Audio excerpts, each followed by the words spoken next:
Aloha! Welcome to the BlueNote Fan Report. First intermission show. I'm Guy, the Hawaii Blues fan, and I'm your host. Well, interesting first period to say the least. Score surprises me. The beginning of it started out really fast, and then they had a commercial break, and everybody went, "What are we doing?" And slowed up a couple of post shots, not many. Let me bring in Mr. Richard Campbell from Sports Street and Brock Banner. Hey, Richard, how you doing? I'm doing good. I'm doing good. So I got to know, Rich. I got to know. Detroit, is Detroit playing today?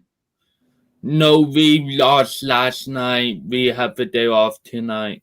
Yep. Okay. So what do you think of this game so far from an out of town perspective? Basically, what Lisa said, started off fast but slowed right down. Yeah, I seen that. The shots really surprised me. What do you think, Rob? Hey, well, I want to say hey to Lance. I missed you earlier, but I'm excited. I think the Blues have got a little bit of jump. I like seeing that. I like seeing that they're playing a pretty aggressive style. I also like the fact that against these other teams, the Minnesotas, the Vegas, and the Colorado, they've run into this constant buzzsaw. I think this game gives them a chance to kind of take a breather a little bit and not have to be on their A game the entire time. Second period, though, that's the key. That's what we've been talking about all year. Yep, that's going to be the key. So I got to know, Mr. Lance, what do you think about this one? I think it's a pretty closely played game. I mean, the Blues, I thought, outplayed them a little bit. But, I'm going to disagree a little bit with Brock. I think you got to bring your A game no matter what. If you don't bring your A game, a team like the Ducks can sneak up on you and beat you because, I mean, you've got to be out there playing your best and playing your hardest because the Ducks have really played a lot of teams very well this year. They've been in a lot of one-goal games, and the Blues definitely can't take them for granted. I thought most of the period was pretty fluid, but some of it got a little sloppy. But overall, I mean, hey, it's 0-0, and you can't complain too much about that. You're not behind. Of course, you're not ahead, but at least you're not behind. Well, I mean, there's been a total of 7 shots in the game, if I read it right, or 9 shots in the game now. 10. 10. It's up to 10 now. It's 7-3. 8-2 for the Blues. 8-2. Okay, 8-2. So no one's taking shots. So Bennington hasn't been tested, and they did hit one post, right? I think it was Getzlaf hit a post. And then O'Reilly hit a post. So there's been a couple of posts. Mm-hmm. I'll tell you, I don't like, John Hefner says no sense of urgency to get 2 points. Well, I did see it early, right? There was a lot of open ice in that. See, I'm watching the Anaheim feed. So for me, believe it or not, this is considered a home game, right? Even though I'm 2,400 miles away, I'm a local market for Southern California, so I got to watch the Southern Cal games. I think that's so freaking stupid, right? If you can't drive to the game in a legitimate time, you should not be considered a local market, right? Hey, you on a submarine? Well, yeah, no, it's still I'm there. I'm days away. I couldn't get there in a 6-hour and 8-hour drive.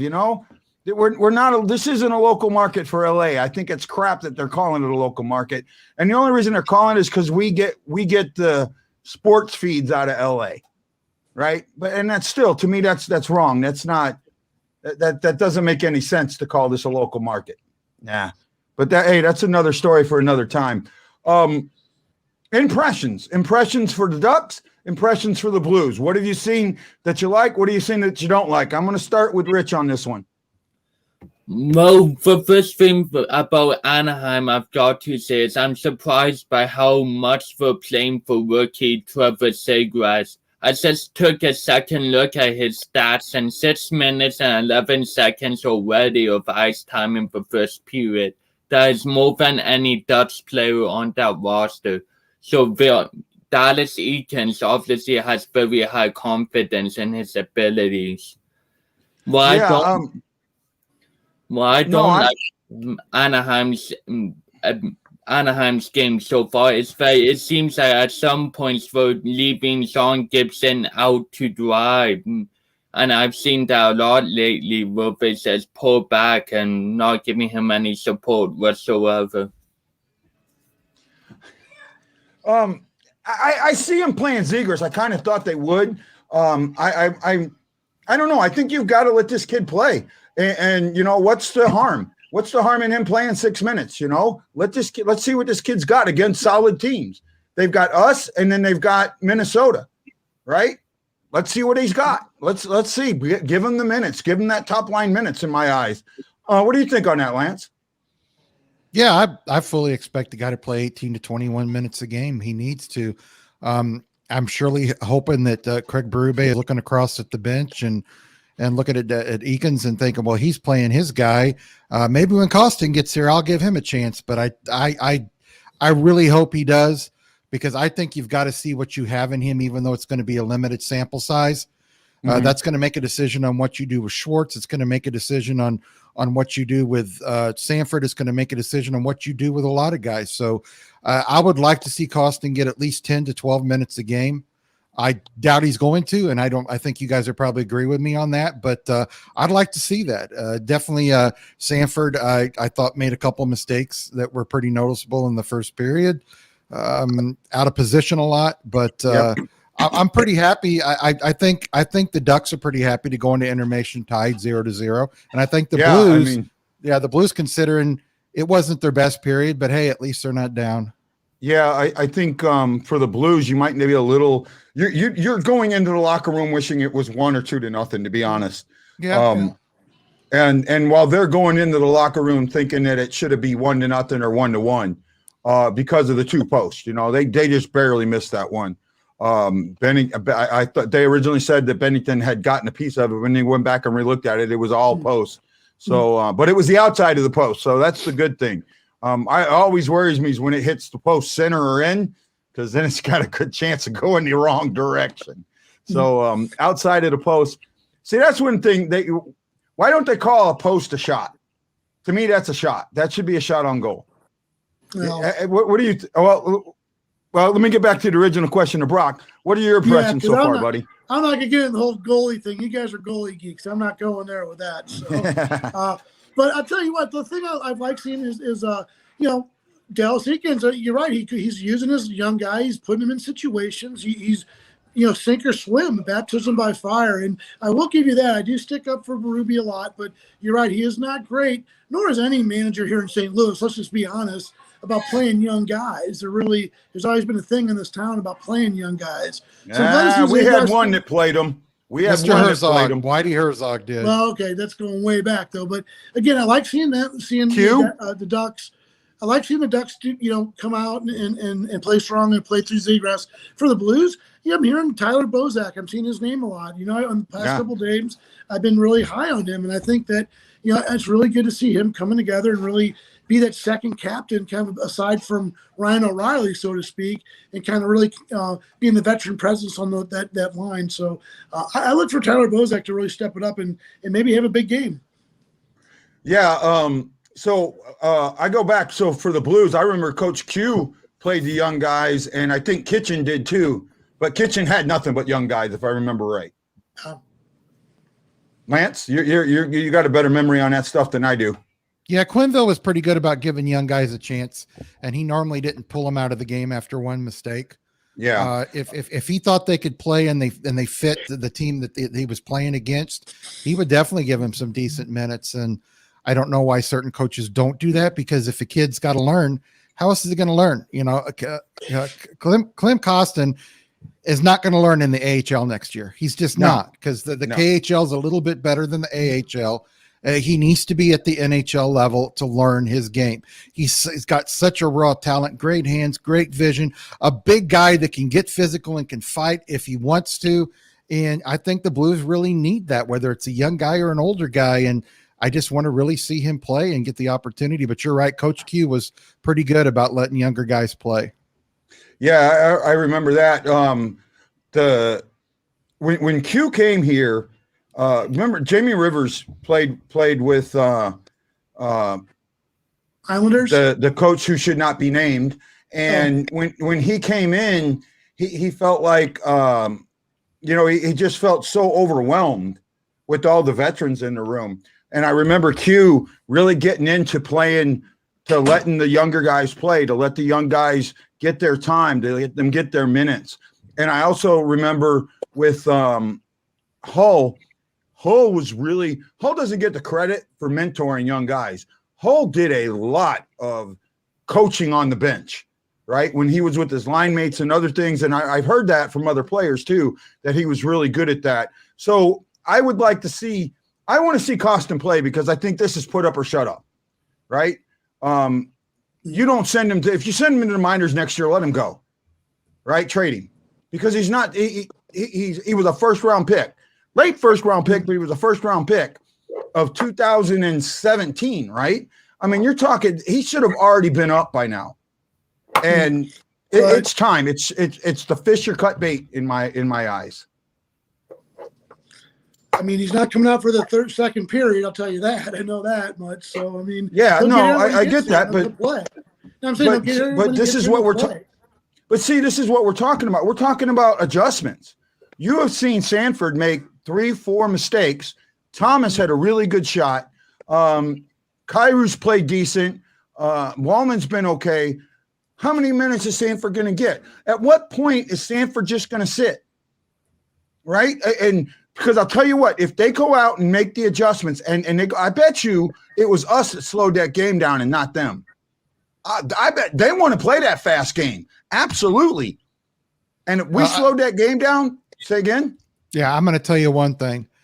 If they re-sign Zach Sanford in the offseason, it's not going to look good for Costin. It's really not. And I don't know if I want to give up on him yet, but Sanford, what's he making, $1.5 million this year? Yeah, but I think he's an RFA, so we have to sign him. No, you don't have to sign him. You can trade his rights. You most certainly do not have to sign him. Okay. You could, well, he could. Well, I mean, maybe we'll get lucky here and they'll leave him unprotected. We can hope. And protect Barbashev. That's what I hope. Yeah, we can hope. Mm-hmm. Dare to dream. Dare to dream. Yeah, that's right. Yeah. Hey, Richard, you and me actually had a really, really major discussion on this yesterday, didn't we? Yes, we did. What do you think that the Blues should do when it comes to this to Sanford? Well, number one, I would just like to say I don't understand why all this Sanford hate, because I don't know what you guys expect him to be on a regular basis. As I see him as a 35-point to 40-point guy regularly, and he is having a down year compared to last year in points rise. And he isn't a fast player in general, so I don't understand what the consensus is for Blues fans' opinions on him, number one. Well, number two, well, here's the reason real quick, Richard, is because he continues to make the same mistakes over and over and over and over and over again. And when he makes one, it's a major mistake. And until recently, Berube wouldn't sit him. If another player made that mistake once, he was going to be sit unless it was a veteran for 2 or 3 games. That's all the St. Louis fans were asking for, is accountability. It's not that we really hate him. It's just that Berube's not held him accountable for his mistakes, and he tends to make some pretty bad ones. But anyway, go ahead. Yeah, so Sanford's making 1.5, and he's an RFA. I don't think he's arbitration eligible.